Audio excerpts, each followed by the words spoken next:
Hi hello నమస్తే welcome to విజయ మా ఊరు ఆడియో బుక్స్ ఛానల్. నేను విజయలక్ష్మిని. ఫ్రెండ్స్, నవల స్రవంతిలో డాక్టర్ డి కామేశ్వరి గారి ఇంటింటి కథ నవల ఆడియోగా వినిపిస్తున్నాను కదా. మరి ఈరోజు ఇంటింటి కథ నవల ఆడియో 6వ భాగం వినిపించబోతున్నాను. మరి ఆలస్యం చేయకుండా కథలోకి వెళ్ళిపోదాం.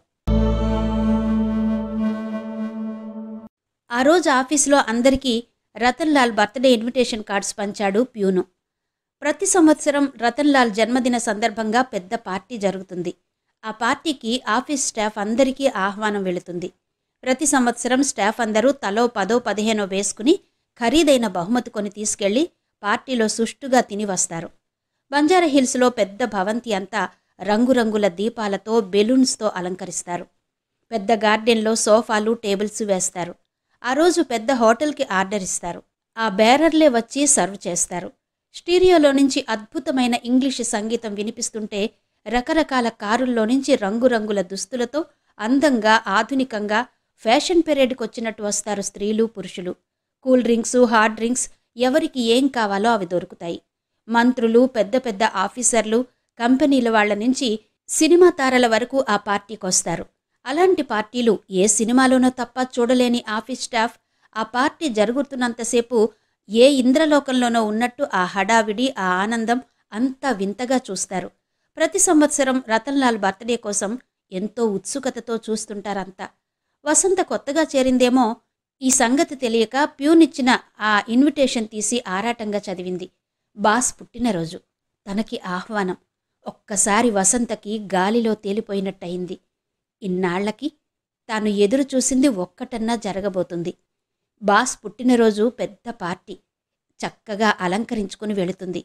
బాస్ అందరికీ ఇంట్రడ్యూస్ చేస్తాడు. ఆ తర్వాత తనని అతిథులని ఆహ్వానించమంటాడు గుమ్మం దగ్గర నుంచుని. అతిథులందరినీ పలకరిస్తూ పలహారాలు చేశారా లేదో చూడమంటాడు. అన్నిటా తానే అయ్యి చలాకీగా స్మార్ట్గా తిరిగే ఈ అమ్మాయి ఎవరా అని ఒకరినొకరు అడుగుతూ ఉంటారు. ప్రతిదానికి బాస్ 10 సార్లు తననొచ్చి పిలిచి ఏదో అడుగుతూ ఉంటాడు. ఆఖరికి పార్టీ ముగుస్తుంది. తిరిగి తిరిగి అలసిపోయి తోటకూర కాడలా వాలిపోతుంది తను. అలసిన కళ్ళు తెరవడానికి ఇష్టం ఉండదు.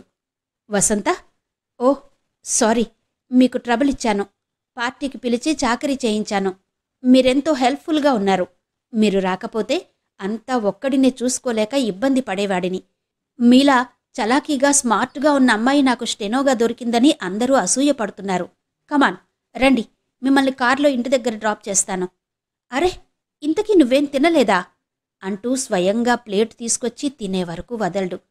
మరి మీరు ఏం తినలేదుగా అంటుంది తను. అవును, ఇంతసేపు ఆకలే తెలియలేదు అంటూ చనువుగా ఆమె ప్లేట్లోనివి తీసుకుని తింటాడు. తినడం అయ్యాక ప్యూన్ని పిలిచి స్వీట్లను ప్యాక్ చేసి తెమ్మంటాడు. అమ్మ నాన్నగారుంటారుగా, వాళ్ళకివ్వండి అంటూ పెద్ద ప్యాకెట్టు కారులో పెట్టిస్తాడు. కారులో అతని పక్కన కూర్చుని పోతుంటే ఆ చల్లటి గాలి, పక్కన అతని సాంగత్యం, అతని నుంచి వచ్చే విదేశీ పరిమళాలు అన్నీ ఆమెను మైమరుపులో పడేస్తాయి. సారీ డియర్, నిన్ను శ్రమ పెట్టాను అని నాలిక కొరుక్కుని, సారీ, నోరు జారింది, ఏమనుకోకండి అని నొచ్చుకుంటాడు. నోనో, ఎంత బావుంది మీరలా అంటే వణుకుతున్న గొంతుతో తను. నీకు కోపం వస్తుందనుకున్నాను, నా అతి చనువు. రియల్లీ మనం ఇన్నాళ్ళు అనవసరంగా వేస్ట్ చేశాం వసు అంటూ భుజం చుట్టూ చెయ్యి వేస్తాడు. పులకించిపోతుంది తను. ఆ చెయ్యి మీద తల అంచి ఐ లవ్ యూ సార్ అంటుంది. Sir, what is this? నన్నింకా బాస్ అనే అనుకుంటున్నావా Vasu? Tell me darling, tell me Ratan అంటూ తన భుజం చుట్టూ వేసిన చేతితో తనని మరింత దగ్గరగా లాక్కుంటాడు. తను అతని భుజాల మీద తల అంచి చుట్టూ ప్రపంచాన్ని మరిచిపోతుంది. ఓ వసంతాదేవి గారు, ఏ లోకంలో ఉన్నారు మీరు? లంచ్ అవర్లో వసంత కనిపించక పిలవడానికి వచ్చిన ఫాతిమా 2 సార్లు పిలిచి పలక్కపోయేసరికి చెవి దగ్గర గట్టిగా అరిచింది. వసంత ఉలిక్కిపడి ఈ లోకంలోకొచ్చింది. ఏంటంత ఆలోచన? బాస్ పుట్టినరోజు పార్టీకి ఏ చీర కట్టుకోవాలనా అంది నవ్వుతూ ఫాతిమా. అరే, తనకెలా తెలిసింది బాస్ పుట్టినరోజని? లోపలనుకున్న మాట పైకే నీకెలా తెలుసు బాస్ పుట్టినరోజని అని వసంత అడిగేసరికి ఫాతిమా వింతగా చూసి, ఎలా తెలియడమేంటి? ఇన్విటేషన్ కార్డు ఇచ్చారుగా అందరికీ, నీకు ఇచ్చారుగా అంది. వసంత తెల్లబోయింది. అందరికీ ఇచ్చారా? అపనమ్మకంగా అంది. ఫాతిమా వసంత ముఖ కవళికలు చూసి పక్కున నవ్వేసింది. ఆ, లేకపోతే నీకొక్కర్తికే స్పెషల్గా బాస్ ఆహ్వానం పంపాడనుకున్నావా? అబ్బా, ఎంత ఆశ! ఎంత బాస్ పర్సనల్ స్టేనో అయినా అంత ఆశ. అదా పాపం అమ్మాయి గారు కలలు కంటున్నారు నేనొచ్చేసరికి. సారీ డార్లింగ్, మేమందరం పానకంలో పుడకల్లా అక్కడ ఉండక తప్పదు అంటూ ఆట పట్టించింది. ఫాతిమా మాటలకి పైకి నవ్వినా వసంత హృదయం ఏదో ఆశాభంగంతో నిండిపోయింది. అందరినీ పిలిచారు, తనని పిలిచారు. స్టాఫ్ అందరితో పాటు తనకి ఓ కార్డిచ్చారు. తన ప్రత్యేకత ఏముంది? కనీసం బాస్ ఇవ్వలేదు, చెప్పలేదు. ప్యూన్ చేత పంపారు. ఏదో అవమానం అనిపించింది. అదేంటి, అతనేం మనల్ని పిలవలేదు, చెప్పలేదు, ప్యూనిస్తే వెళతామా అంది. బాస్ ఎప్పుడో చెప్పేశాడు, తన బర్త్డే పార్టీకి ప్రతిసారీ రావాలని. అప్పటినుంచి అలవాటుగా వెడతాం. అందరూ వెళ్తారా?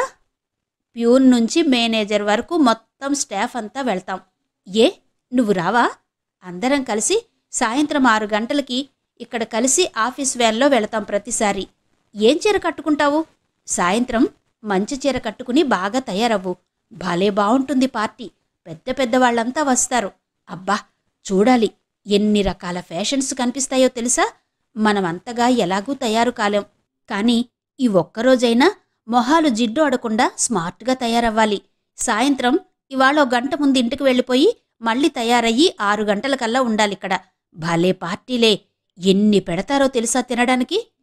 ఫాతిమా టిఫిన్ తింటున్నంతసేపు ఆ పార్టీ గురించి ఎగ్జైట్ అవుతూ ఎన్నో చెప్పింది. వసంత మౌనంగా వింది.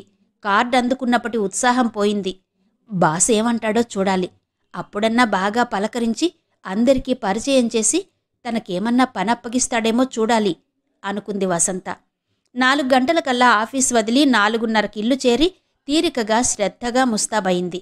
ఉన్నవాటిల్లోకెల్లా మంచిది 2-3 నెలలు డబ్బు దాచి కొనుక్కున్న బెనారస్ ఆర్గండి లేత నీలం రంగు చీరకి ముదరు నీలం బోర్డర్, లేత నీలం జాకెట్టు, నీలం బొట్టు, పెదాలకి లైట్ షేడ్ లిప్స్టిక్, చెవులకి బజార్లో కొనుక్కున్న నీలం టాప్స్, మెడలో నీలం లాకెట్ గొలుసు ఉన్నంతలో స్మార్ట్గా తయారై తనని తాను అద్దంలో చూసి అసంతృప్తి పడింది.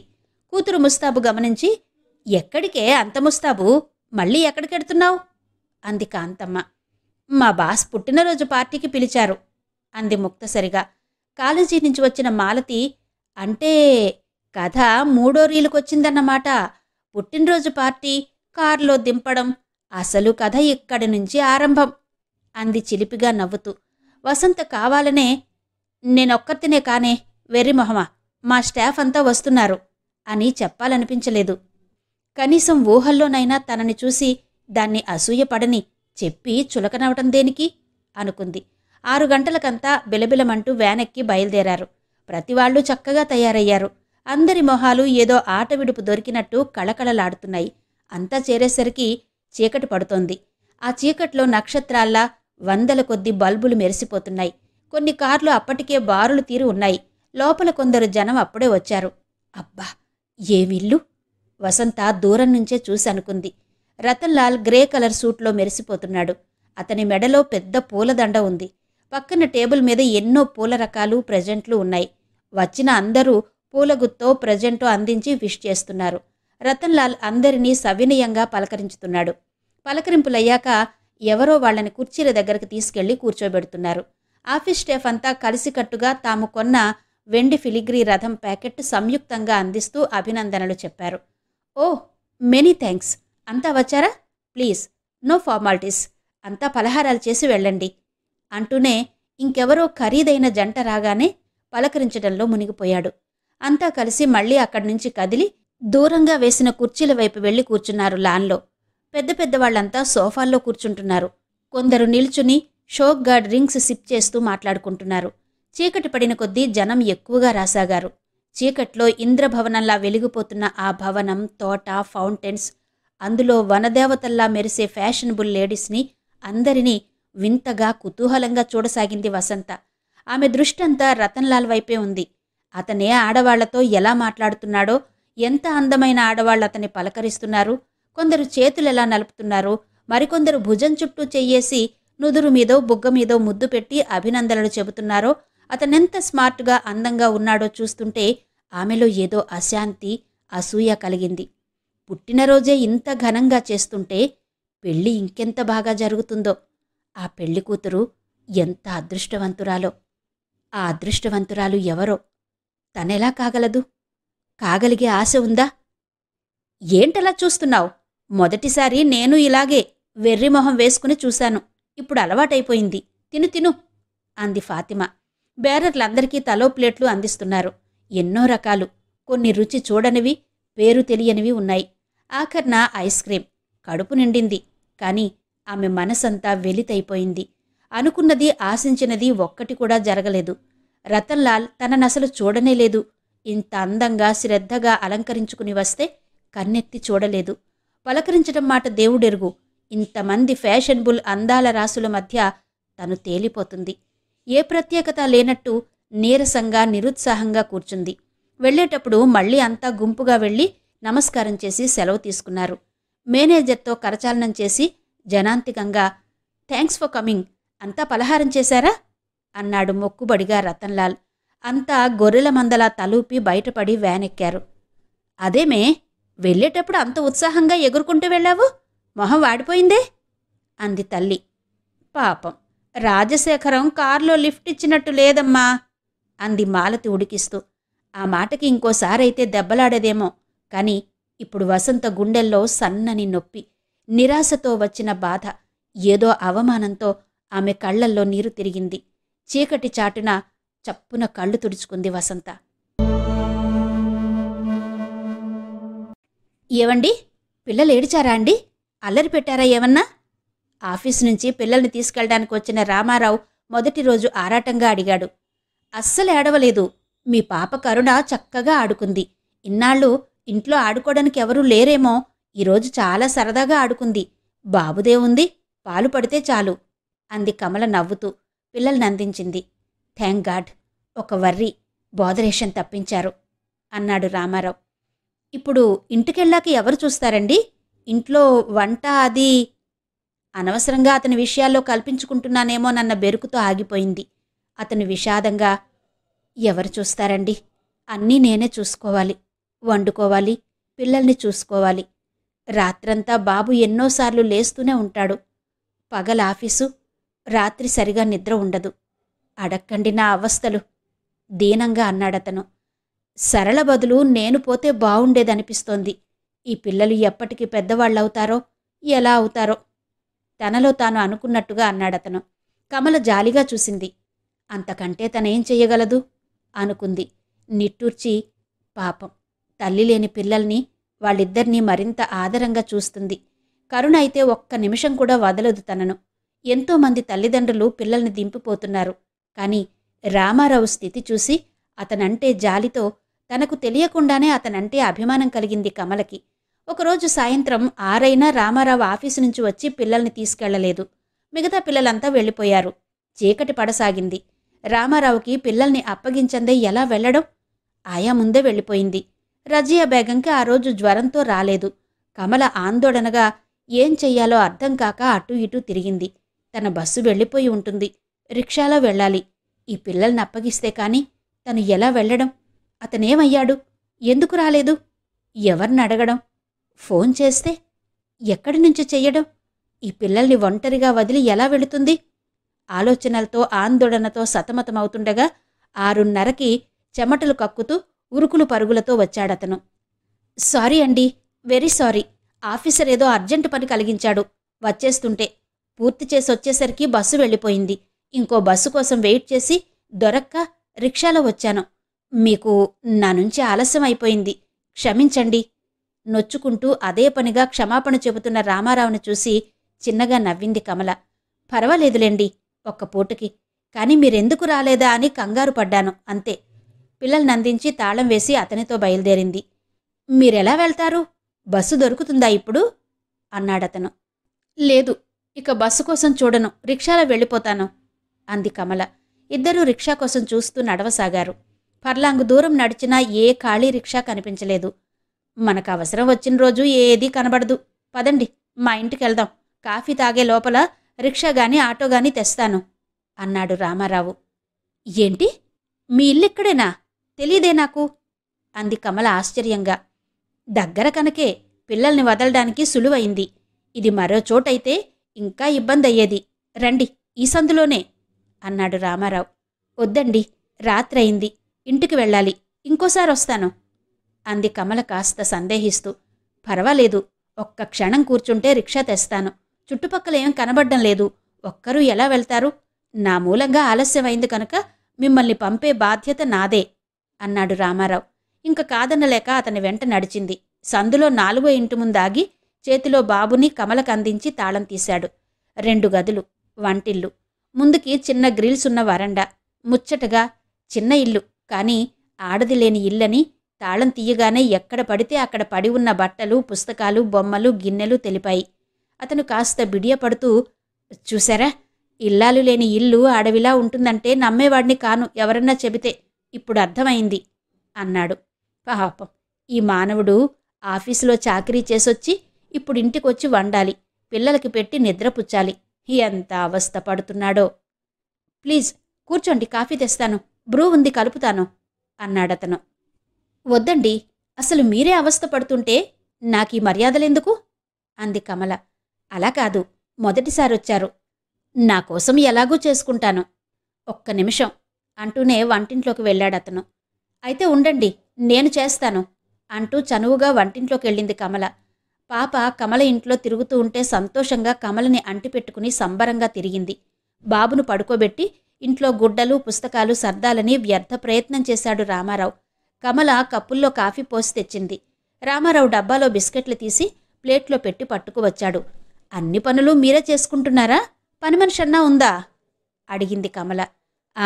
రక్షించి ఆదమ్మ దయతలిచి చేస్తుండబట్టి బతుకుతున్నాను. పిల్లలకి నీళ్లు, అంట్లు, ఇల్లు ఉడ్చి, బట్టలుతికి, కూరలు తరిగి, వంటిల్లు కడిగి ఏదో ఉన్నంతసేపు కాస్త సాయం చేస్తుంది. జీతం ఎక్కువిస్తున్నాను అన్నాడు. అతను కాఫీ కప్పు కింద పెట్టి, నేను వెళ్ళి ఆటో తెస్తాను, రిక్షా అయితే చాలా ఆలస్యం అవుతుంది అంటూ వెళ్ళి 10 నిమిషాల్లో ఆటో తెచ్చాడు. రామారావుకి థ్యాంక్స్ చెప్పి ఆటోలో ఇంటికి వెళ్తుంటే తనలో మార్పుకి తనే ఆశ్చర్యపోయింది. ఈ ఉద్యోగం తనకి ఎంత చొరవ, ధైర్యాన్నిచ్చింది. ఇలా ఒక మగవాడితో మాట్లాడడం, అతనింటికి వెళ్లడం, ఓ ఆటోలో ధైర్యంగా వెళ్లడం. వసంత ధర్మమా అని ఏదో కాలక్షేపం దొరికింది, లేకపోతే ఇంట్లో తోచక కొట్టుకునేది అనుకుంది కమల. అన్నయ్య, నువ్వు నాకు సాయం చెయ్యాలి, చేస్తానని మాటివ్వు అంది వసంత. ప్రసాద్ ఆఫీస్లో ఉండగా వసంత ఒక అమ్మాయిని వెంటబెట్టుకుని వచ్చింది. చెల్లెలిలా ఆఫీస్కి రావడంతో ఆశ్చర్యపోయాడు ప్రసాద్. ఆ అమ్మాయి ఎవరో ఏంటో అడిగే లోపలే వసంత అంది, ఏంటి కావాలి? ఏం కావాలి? ఇలా ఆఫీస్కొచ్చావెందుకు? ఇంటికి రాకపోయావా అన్నాడు ప్రసాద్ ఆశ్చర్యంగా. ఇంటి పని కాదు, ఆఫీస్ పనే, అందుకే ఇక్కడికొచ్చాను. అన్నయ్య, ఈ అమ్మాయి పేరు శాంతి, BA పాస్ అయింది, టైపు షార్ట్ హ్యాండు వచ్చు. మీ ఆఫీస్లో టైపిస్ట్ పోస్టు ఖాళీ అయింది కదా, ఆ పోస్టుకి అడ్వర్టైజ్ చేశారట కదా. అన్నయ్య, ఈ అమ్మాయి పాపం 3 ఏళ్లుగా ఉద్యోగానికి తిరుగుతున్నా దొరకలేదు. తండ్రి లేడు, ఫ్యామిలీని పోషించాల్సిన బాధ్యత ఈ అమ్మాయిదే. తల్లి పాపం వంటలు చేస్తూ రోజులు గడుపుతుందట. ఎలాగైనా ఈ ఉద్యోగం ఈ అమ్మాయికి ఇప్పించన్నయ్యా, అది నీ చేతిలోని పని కదా అంది ఆశగా చూస్తూ వసంత. ప్రసాద్ ఆ అమ్మాయి వంక చూశాడు. చామన ఛాయగా పీలగా ఉంది.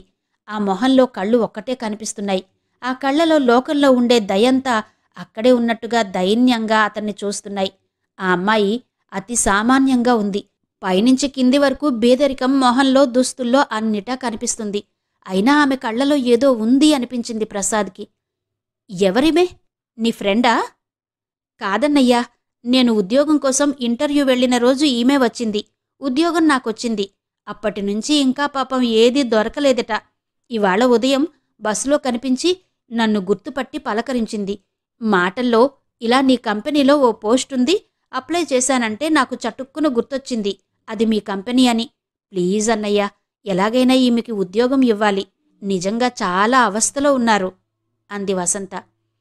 అసలు మా ఆఫీస్లో టైపిస్టు పోస్టు ఖాళీ ఉన్నట్టు నాకు తెలీదే, ఉండి అడుగుతాను అంటూ బెల్ కొట్టాడు ప్రసాద్. ప్యూన్ రాగానే, శేషగిరి గారిని పిలు అని. ఫన్నీ, మా ఆఫీసులో పోస్టుకి వేకెన్సీ ఉన్నట్టు నాకు తెలీదు, కానీ మీ అందరికీ తెలిసింది అంటూ నవ్వాడు ప్రసాద్. నువ్వు చాలా చాలా పెద్దవాడివిగా, అందుకని ఈ ఆఫ్టర్ ఆల్ సంగతులు నీదాకా రావు మరి వసంత హాస్యంగా అంది. శాంతి చిరునవ్వు నవ్వి తలదించుకుంది.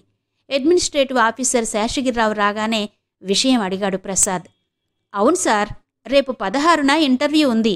15 మందికి ఇంటర్వ్యూ కాల్స్ వెళ్ళాయి అన్నాడతను. ఆహా, అలాగా, సరే, తర్వాత మాట్లాడదాం. 2 కాఫీలు పంపండి అన్నాడు ప్రసాద్. ఎయిర్ కండిషన్ రూములో అన్నగారి దర్జా హోదా చూసి ఓ పక్క గర్వం అసూయ కలిగాయి వసంతకి. అతను వెళ్ళగానే, ఏమ్మా, నీకు ఇంటర్వ్యూ కాలొచ్చిందా అన్నాడు. లేదండి, నేను అప్లై చేశాను అంది. సరే, ఆ సంగతి నేను చూస్తాను. ఇంటర్వ్యూకి పిలుపొస్తుంది, ఆ రోజు రండి, మిగతాది ఆలోచిద్దాం. ఎంత ప్రైవేట్ ఆర్గనైజేషన్ అయినా ఎవరినో ఫేవర్ చేసినట్టుంటే అనేక విమర్శలుంటాయి. రూల్స్ అండ్ రెగ్యులేటరీస్ పాటించాలి. అంచేత మీరు ఇంటర్వ్యూకి రండి, ఈలోగా నేను మా వాళ్లతో చెప్పి ఉంచుతాను అన్నాడు. ఆ మాత్రానికే శాంతి మొహంలో జీవకళ వచ్చింది. ఆ అమ్మాయి కళ్లలో నీటిపొర కదిలింది. అది చూసి ప్రసాద్ మనసు ఆర్ద్రమైంది. తను నిరుద్యోగిగా ఉన్న రోజులు గుర్తుకొచ్చి ఆ అమ్మాయికి ఎలాగన్నా ఉద్యోగం వచ్చేట్టు చూడాలి అని నిర్ణయించుకున్నాడు. కాఫీ తాగి ఇద్దరూ లేచారు. శాంతి చేతులు జోడించి నమస్కారం చేసి, ఈ ఉద్యోగం ఇస్తే జీవితాంతం మీకు రుణపడి ఉంటాను సార్, ఇంతకంటే ఏం చెప్పలేను అందా అమ్మాయి. వస్తావన్నయ్యా, నీదే భారం అంది వసంత. ఇద్దరూ వెళ్ళాక అప్రయత్నంగానే నిట్టూర్చాడు. బేదరికం మనిషిని ఎంత కుంగదీస్తుంది. ఆ ఆర్థిక దుస్థితే తననీనాడు ఇంత దుస్థితిలో పడేసింది. ఇదివరకు ఏమీ లేదని బాధ, ఇప్పుడుండి అనుభవించలేని దుస్థితి. ఆర్థికంగా ఎవరికి ఏమీ సహాయపడలేకపోయినా ఈ ఉద్యోగం ఇప్పించడం తనకి కష్టం కాదు. సులువుగా తనీ సహాయం చేయగలడు అనుకున్నాడు ప్రసాద్. కాని ఇంత చిన్న విషయానికి కూడా అతనికి స్వతంత్రం లేదని, స్వతంత్రం లత ఇవ్వదని అతను ఊహించలేదప్పుడు. ఆ రోజు ఆఫీసు నుంచి వస్తూనే వెంకట్రావు గారు దూర్వాస అవతారం ఎత్తి ఇంట్లోకి రాగానే, ఏడివాడు, ఆ వెధవేడి, ఆ దరిద్రుణ్ణిలా పిలు అన్నారు. ఆవేశంతో ఎగిరిపడుతున్న గుండెలతో ఆయన మొహం ఎర్రబడింది. ఒళ్లంతా చెమట పట్టింది. ప్రళయకాల రుద్రుడిలా వచ్చిన భర్తను చూసి తెల్లబోయింది కాంతమ్మ. ఏంటండి, ఏమైంది అంది బెదురుగా చూస్తూ. ముందా శంకర్గాణ్ణిలా పిలు. ఇంట్లో లేడండి వాడు, కాలేజీ నుంచి వచ్చి ఏటో వెళ్ళాడు. సంగతి తెలియక భయంగా అంది. హా, కాలేజీకి నీ కొడుకు చదవడానికి వెళ్లడం లేదే, బజ్జీలు పకోడీలు అమ్మడానికి వెళ్తున్నాడు. కాలేజీల దగ్గర సినిమా హాళ్ల దగ్గర బండి మీద పకోడీలు అమ్ముతున్నాడే నీ కొడుకు. నా పరువు మర్యాద అంతా గంగలో కలపడానికి పుట్టాడు ఈ వెధవ. చదువుకోరాని కాలేజీకి పంపిస్తే వీడు చేస్తున్న నిర్వాకం ఇది. ఆవేశంతో ఆయన మాట తడబడింది. మీకెలా తెలుసండి, మీరెక్కడ చూశారు తెల్లబోయింది కాంతమ్మ. ఇవాళ ఆఫీస్ పని మీద జీప్లో సెక్రటేరియట్ వెడుతుంటే గాంధీ మెడికల్ కాలేజీ బయట వీడు మరో 2 కలిసి బండి తోస్తూ కనిపించారే. అప్పుడు ఆపడానికి నా ఆఫీస్ వాళ్ళిద్దరున్నారు. పరువు పోతుందని వెళ్ళిపోయాను. ఆఫీసు నుంచి వచ్చేటప్పుడు అక్కడికి వెళ్ళి వాకప్ చేశాను. అక్కడ స్టూడెంట్స్ ఇంకా 2 ప్రొఫెసర్లు అంతా చెప్పారు. ఎవరో రోజూ మధ్యాహ్నం బండి మీద రకరకాల పలహారాలు తెచ్చి అమ్ముతున్నారట, కాలేజీ కుర్రాళ్లట అని చెప్పారు. తర్వాత వాడి కాలేజీకి వెళ్ళాను. టైం అయిపోయింది. ప్రిన్సిపల్, లెక్చరర్లు ఎవరూ కనబడలేదు. 2-3 స్టూడెంట్స్ని అడిగాను. ఇంకెవరో 3 వీడు కలిసి మొబైల్ క్యాంటీన్ పెడతారట. ముందు బండి వ్యాపారం ప్రారంభించారట. వీడి కర్మ కాలిపోను, నా కడుపున చెడబుట్టాడు.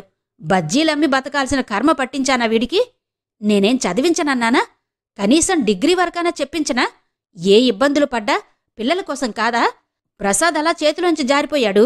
వీడిలా చదువు సంధ్యలు లేకుండా బజ్జీలమ్ముకుంటున్నాడు. ఆయన గొంతు పట్టుకుంది. కాంతమ్మ కలవరపడిపోయింది ఆయన చెప్పింది విని. భర్త వంక ఆందోళనగా చూసింది. అసలే గుండె జబ్బు మనిషి, అంత ఆవేశం పనికిరాదన్నారు డాక్టర్లు. ఈ సంఘటన ఆయన్ని దెబ్బతీసింది. మీరూరుకోండి, గాభరా పడవద్దన్నాడు డాక్టర్. రానిండి, వాడి పని నేను చెప్తాను. మీరావేశపడ్డారంటే మళ్ళీ మొదటికొస్తుంది మీ స్థితి. చదువుకోరా నాయనా అంటే వీడు చేస్తున్న నిర్వాకం ఇదా? వానింటికి రానివ్వండి, అసలు సంగతేంటో అడుగుదాం. కాంతమ్మ ఆయన్ని స్వాంతనపరుస్తూ అంది. వంటింట్లో మాలతి, కాంతమ్మ గుసగుసలాడుకుంటున్నారు. ఓరి వీడి అసాధ్యం కోలా, పట్టుమని 18 ఏళ్లు లేవు, వీడిప్పటినుంచి ఇలా తయారయ్యాడేంటే? కాంతమ్మ విస్తుపోయింది. అందుకే కాబోలు ఆ మధ్య కిలో మినప్పప్పుకి ఎన్ని ఇడ్డన్లవుతాయి, శనగపిండెంత, నూనెంత, కాఫీకి బ్రూ చవక, డికాషన్ కాఫీ చవక, పంచదార ఓపెన్ మార్కెట్లో ఎంత అంటూ అడిగాడు. వీడికింటి విషయాల మీద ఎంత శ్రద్ధ ఏంటి చెప్పమా అనుకున్నాను. వీడు చేస్తున్న నిర్వాకం ఇదా? రాని, వాడి పని చెప్తాను. ఎంత చదివినా ఉద్యోగాలు దొరకవనుకుని బిజినెస్ ఆరంభించినట్టున్నాడు. ఎప్పుడూ వాడి దృష్టంతా డబ్బెలా సంపాదించడం అనే. మాలతి అంది. నన్నడిగితే వాడు చాలా తెలివైన పని చేస్తున్నాడంటాను. బిఏలు చదివి ఆపై ఉద్యోగాలు దొరక్క బాధపడే కంటే స్వంతంగా ఆరంభించడం మంచిదే.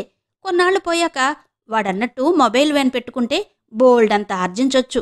అందరూ ఉద్యోగాలకు ఎగబడితే ఎక్కడ దొరుకుతాయి? అంది వసంత. ఈవిడగారొకత్తి దేశానంతా ఉద్ధరించేటట్టు మాట్లాడుతుంది. వాడి దగ్గర ఆ మాటలను పనికొస్తాడింకా. కాంతమ్మ కోపంగా చూసింది వసంత వంక. మాటల్లోనే శంకర్ వచ్చాడు. ఇంట్లో జరుగుతున్నది తెలియక ధీమాగా జోళ్లు టకటకలాడించుకుంటూ వచ్చాడు. ఆ తర్వాత ఎంత భాగోతం జరగాలో అంతా జరిగింది. వెంకట్రావు గారు కొట్టినంత పనిచేసి తిట్టి తిట్టి ఆయాసంతో ఒగరుస్తూ చతికిలపడ్డారు. కాంతమ్మ నెత్తి కొట్టుకుంటూ ఏడ్చింది. ముందు శంకర్ బెదిరిపోయి జవాబుకు సిద్ధపడి లేడేమో నీళ్లు నమిలాడు. తర్వాత ఎలాగో తెలిసింది, ఇక దాపరికం ఎందుకు అని ఎదురు తిరిగి జవాబిచ్చాడు. నేనేం కాని పని చేయలేదు. నా బతుకు తెరువు నేను చూసుకున్నాను. దొంగతనం చేశానా? కష్టపడి సంపాదిస్తున్నాను అని సమర్థించుకున్నాడు. నోర్ముయిరా అప్రాచ్యుడా!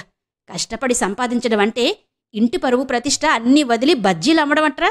వెంకట్రావు గారు మళ్లీ పుంజుకున్నారు. పరువు తక్కువ అప్రతిష్ట పని అనుకుంటే ఊర్నిండా ఇన్ని హోటళ్లెలా వచ్చేవి? మనమంతా చక్కగా వెళ్ళి తింటాం. దానికేం పరువు తక్కువ లేదా? నోర్ముయ్, అది ఇది ఒకటా? హోటలు పెట్టడం, బండి మీద అమ్ముకోవడం ఒకటేనా? అందరూ ముందే 5 స్టార్ హోటళ్లు కట్టరు.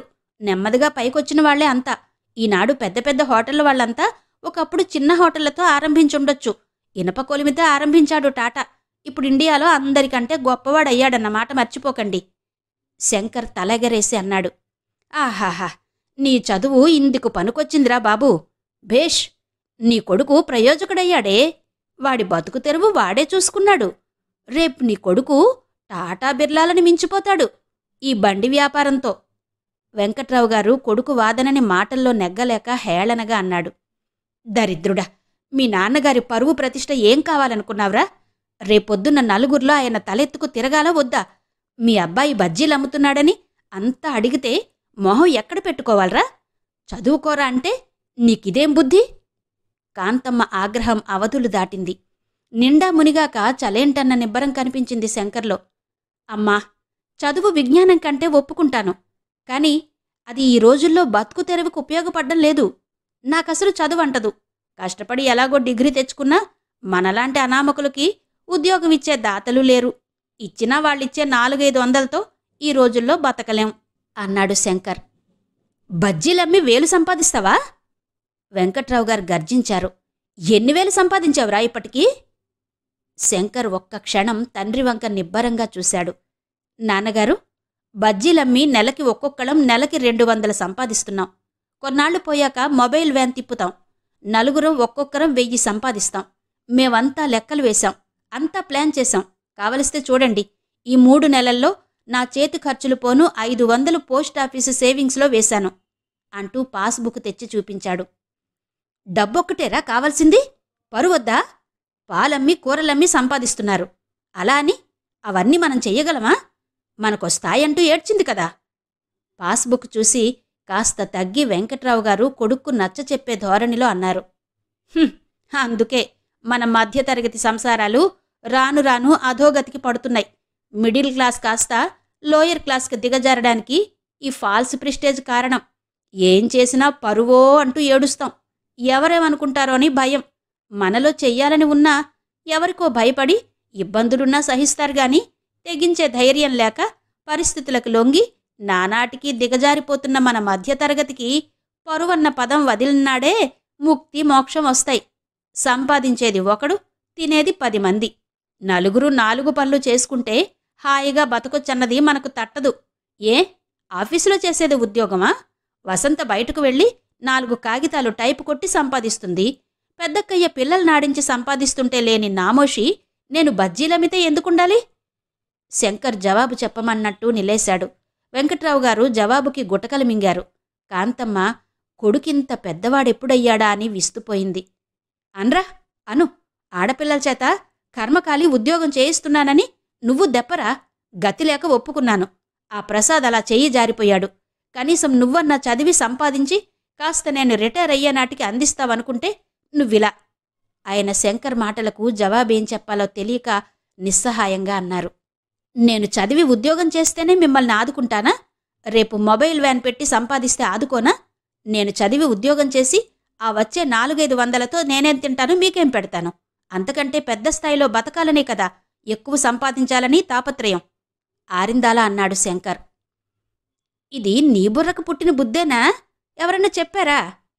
కాంతమ్మ కొడుకిలా మాట్లాడుతున్నాడంటే నమ్మలేక అడిగింది. అమ్మా, నేనేం పసిపాపాయిని కాదు. నా చుట్టూ ప్రపంచం చూసి ఆ మాత్రం తెలుసుకునే జ్ఞానం ఉంది. ఈ తరం వాళ్ళు కాస్త తొందరగా కళ్ళిప్పి చుట్టూ చూసి నేర్చుకుందామని ప్రయత్నిస్తారు. ఈ చదువులు జ్ఞానం తప్ప బ్రతుకు తెరువుకు ఉపయోగపడే రోజులు పోయాయని, అంతా ఉద్యోగాలకు ఎగబెడితే చాలనన్ని లేవని, విదేశాల్లో మాదిరి వృత్తి విద్యలు నేర్చుకుంటేగాని ప్రగతి సాధించలేమని తెలుసుకుని ప్రతివాళ్లూ ఏదో చెయ్యాలన్న ఆరాటం కనిపిస్తుంది. ఇది మంచి సైన్. మీరు ప్రోత్సహించడం పోయి తిడుతున్నారు అన్నాడు. భేష్ సోదరా, భేష్. వసంత హాస్యంగా చప్పట్లు కొట్టింది. నా అభినందనలు అందుకో సోదరా. నీకింత బుర్ర ఉందని ఎప్పుడూ తెలుసుకోలేకపోయాం. నువ్వు నోర్ముయ్యవే, ప్రతిదానికి హాస్యం. కాంతమ్మ ఉరిమింది. ఒరేయ్, పిచ్చి పిచ్చి వేషాలు మాని తిన్నగా కాలేజీకి వెళ్ళి చదువుకో. చదువవగానే ప్రసాద్ ఆఫీసులో ఉద్యోగం వేయిస్తానన్నాడు. నీ చదువయ్యి నీకు ఉద్యోగం వేయిస్తే నా బాధ్యత తీరుతుంది.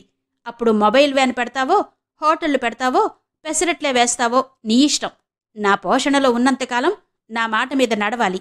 నీ ఇష్టం కుదరదు వెంకట్రావు గారు బెదిరిస్తూ అన్నారు. శంకర్ మొహం గంటు పెట్టుకున్నాడు. ఛ, ఏ పని చేద్దామన్నా ఓ ప్రోత్సాహం లేదు. మా మిగతా ఫ్రెండ్స్ ముగ్గురిళ్లలో రోజుకో పలహారం చేసి ఇస్తున్నారు. ఇంట్లో చేయించి అమ్ముతున్నాం. మీరు చెయ్యరని అడగలేదు. నా కర్మానికి నేనేదో 4 డబ్బులు సంపాదిస్తుంటే సంతోషించాల్సింది పోయి అమ్మ పెట్టదు, అడుక్కు తిననీయదు. నాకు కావలసినవి ఏం కొనిస్తున్నారు మీరు? ఓ మంచి బట్టలా, జోళ్లా, సినిమా, హోటళ్లా? ఏ సరదాకి లేదు. ఇప్పుడు నా అంతటే నేను సంపాదించుకుంటుంటే ఉక్రోషంగా అన్నాడు శంకర్.